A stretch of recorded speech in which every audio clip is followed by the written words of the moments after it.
苦楚之战第2章，会中订婚宴第7集。宝慧在中央航校目睹坠机。第2天早晨，他随徐永道来航校门口，看到写着中央航空学校的大门两旁有2面青天白日旗，装饰许多棕树枝和彩带。航空委员会飞机模型徽章一边一个，悬浮在大门两旁的树枝墙上。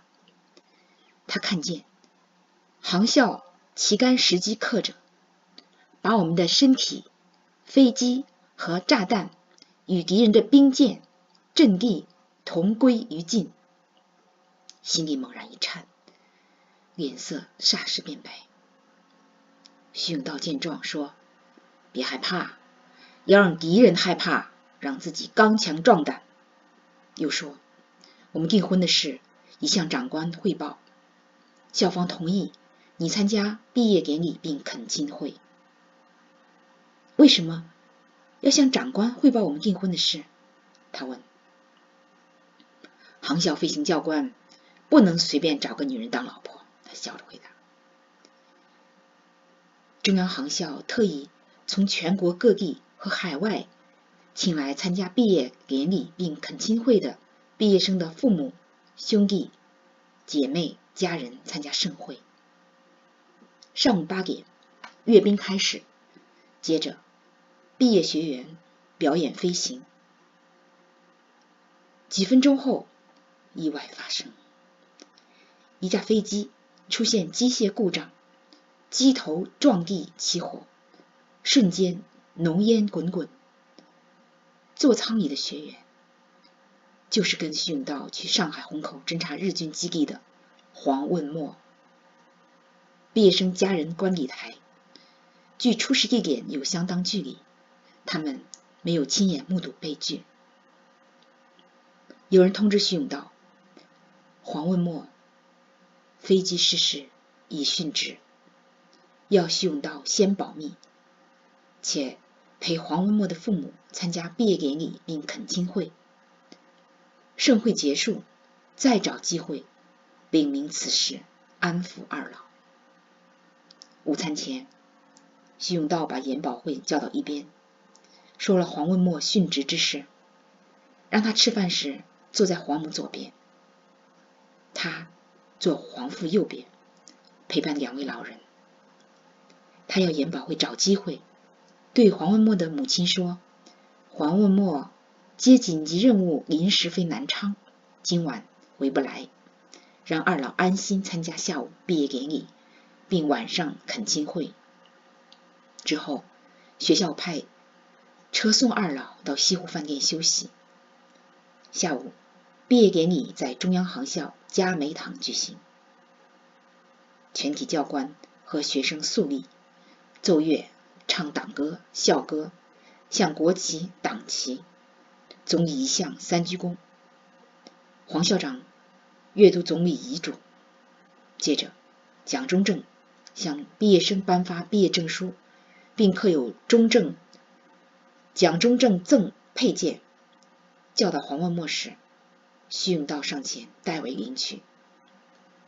从午餐到晚间恳亲会，严宝慧一直陪着黄问墨的父母。恳亲会也在嘉梅堂举行，先奏乐，再唱校歌，学员行谢师礼，黄校长致辞，教官代表演讲，学员家长代表演讲，最后蒋中正夫妇给家长斟酒。蒋中正对毕业学员说，你们毕业后要忠勇为国，如若阵亡牺牲，你们的父母就是我的父母，你们的子女就是我的子女，我会为你们负责。家长听了泪流满面，毕业生听了心生感激。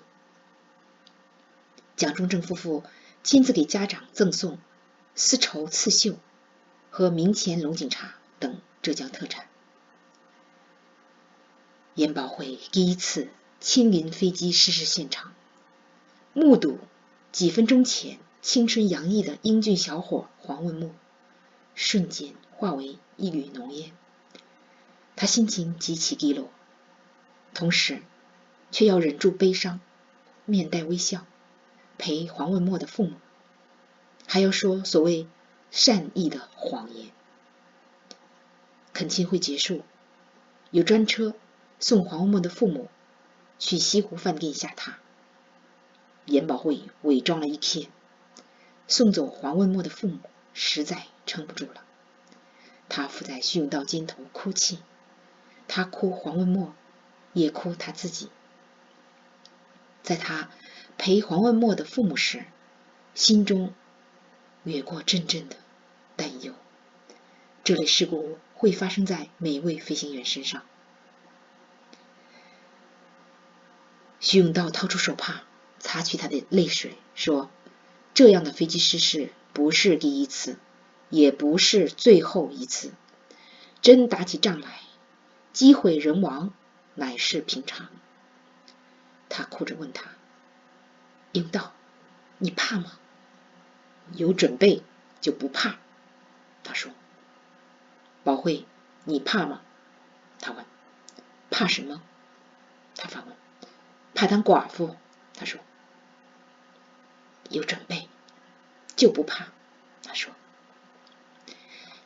永道抱着他，什么也没说，眼泪打转，他竭力克制，不让泪水流出。过了一会，他说：我送你回招待所休息，明天你自己去餐厅吃早餐，中午蒋校长来航校训话，我带你吃午餐，之后送你去车站。这一天他过得很不自在。从前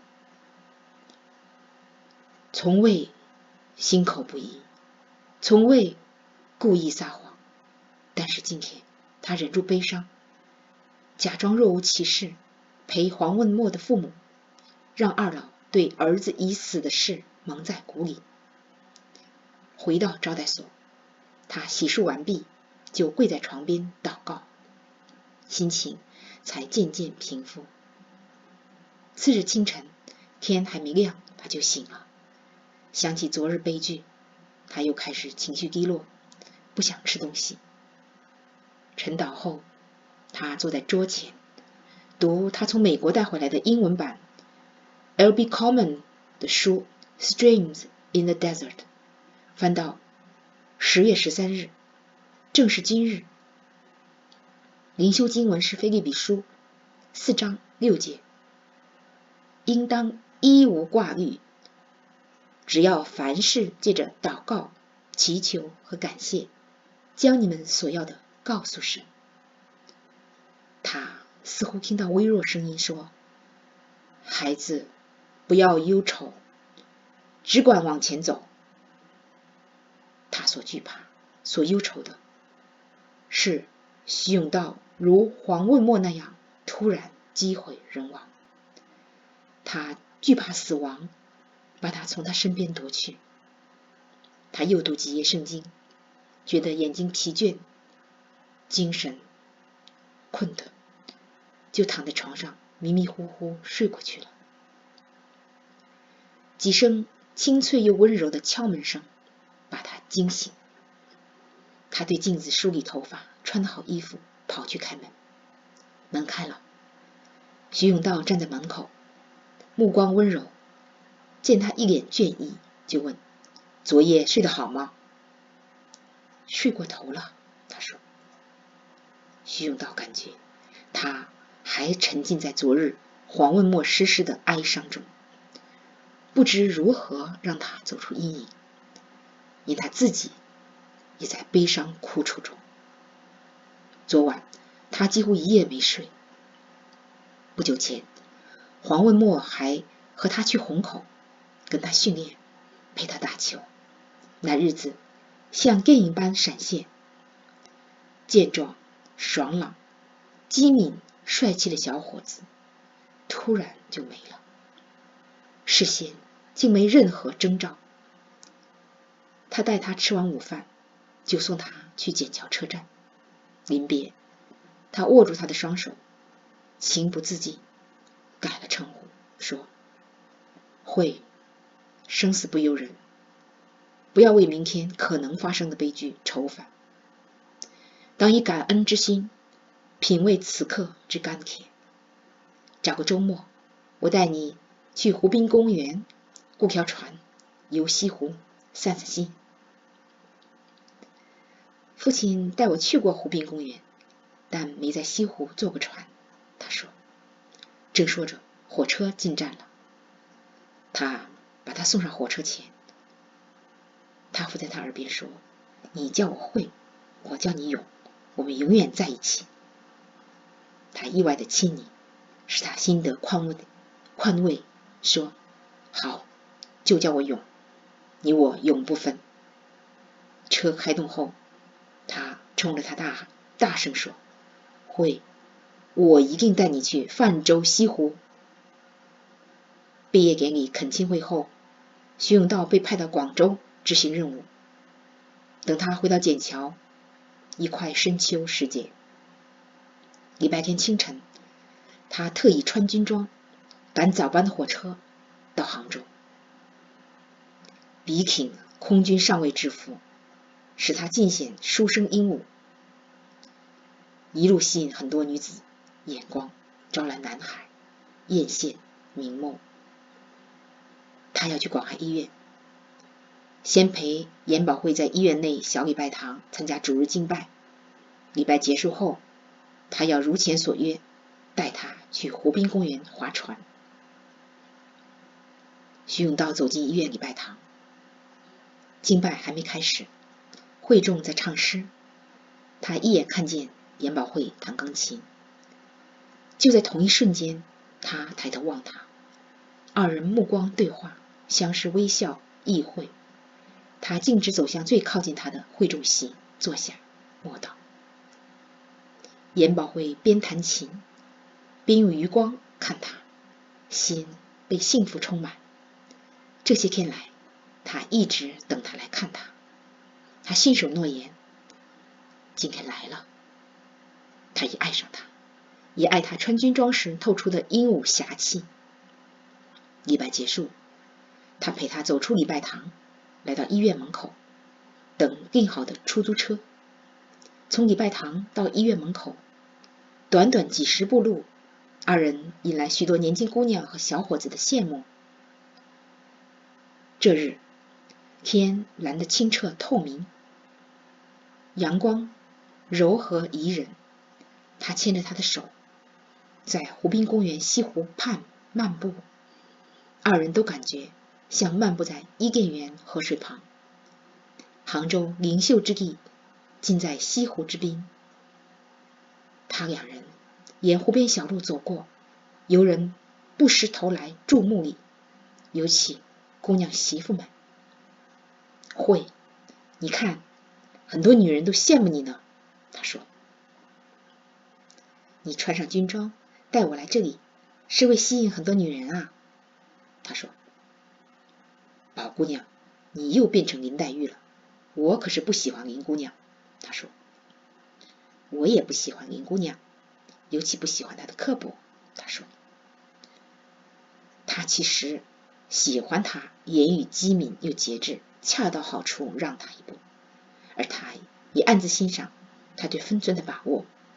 他知道他虽竭力讨好他，但他有自己的底线，这让他觉得跟他在一起心里充满安全感。今天就到这里了，多谢各位收听收看。